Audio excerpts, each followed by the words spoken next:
Toastmasters, friends, countrymen. There is no doubt that the 20th and the 21st century is the era of the high-speed development of all human sciences.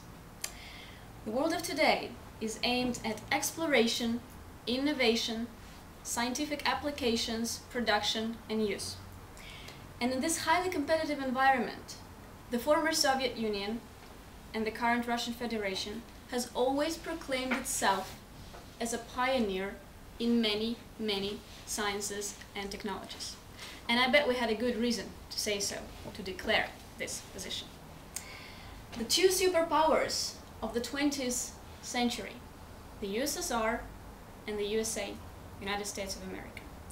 Nuclear weapons, armors, military stuff, aviation, medicine, biology, we were one of the leaders, together with the United States. But there was one industry that probably was the most important to the Soviet population: the exploration of the space, especially the outer space. The USSR, the #1 nation, practically undisputable in the world, the leader of the space exploration since 1940s. We have had the biggest, the strongest, as I said, the most undisputable powers to be the real leaders in space. The power that we had was enormous, admirable, and sometimes even scary. Now back in 2011, the year of today, here we are, different people of different generations, sitting in one room, younger, older.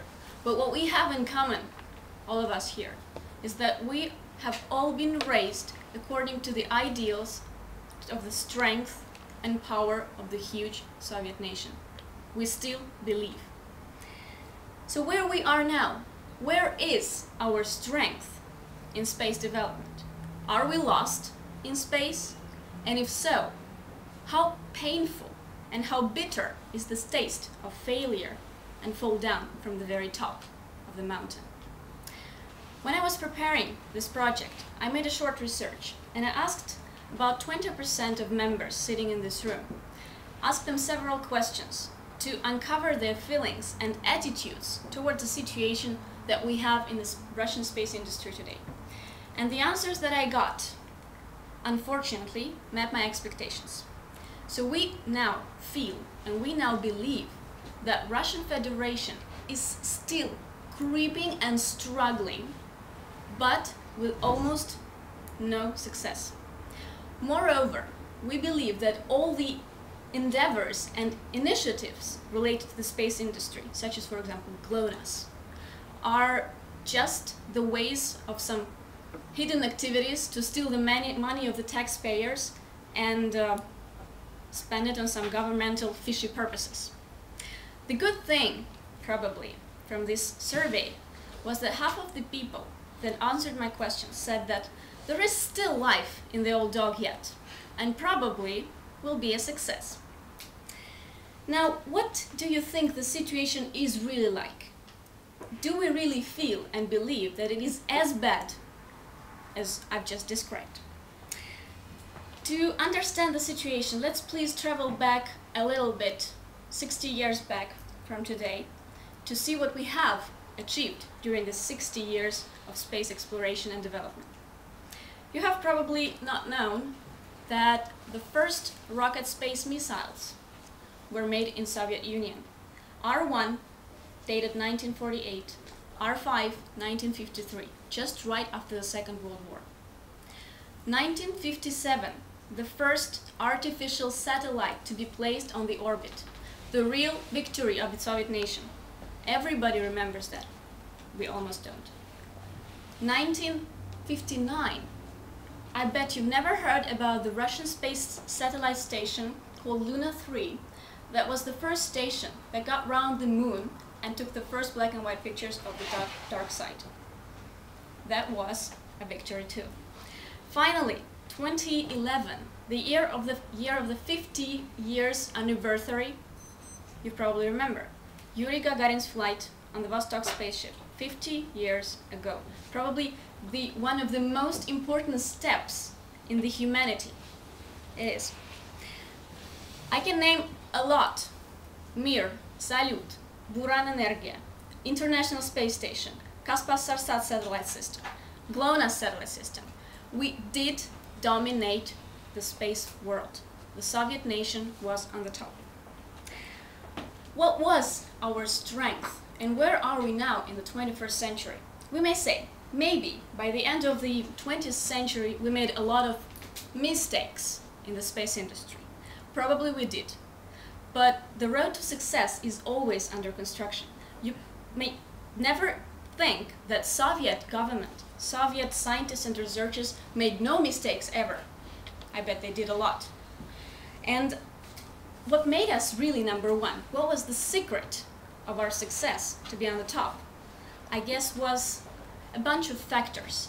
The governmental support, the fear of nuclear war, the total atmosphere of the century, great financial support, and what's most important is the motivation and the psychological support from the inside of the country. That was the aim of the whole nation, number one. Do we have it now, this support and belief? I bet we don't. What we learn to do is to read articles, watch TV, blame and complain. Let's look closer to this industry. Let's analyze, let's watch, let's read, let's understand the situation better. Russia is still one of the world leaders and experts in space industry.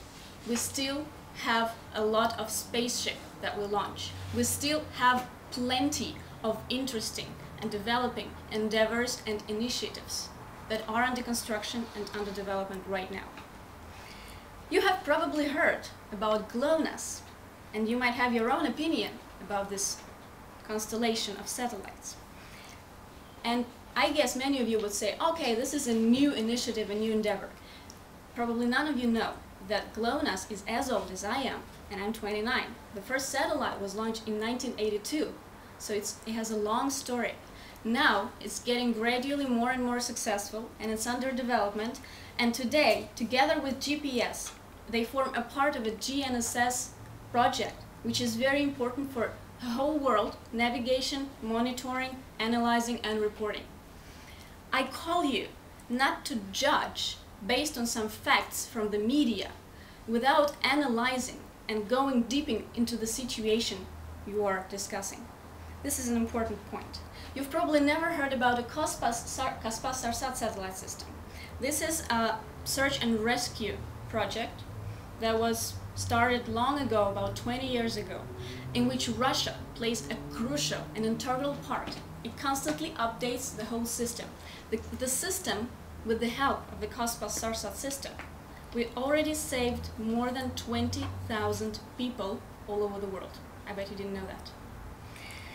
Yes, we did stop the global scientific projects of some fancy importance. For instance, we don't send spacecrafts to Mars or Jupiter or Pluto or to some other galaxies. We no longer want to spend billions of dollars or rubles or whatever to accommodate the surface of the planet like Venus for living there. This is how fantastic. Probably this will never happen, ever happen.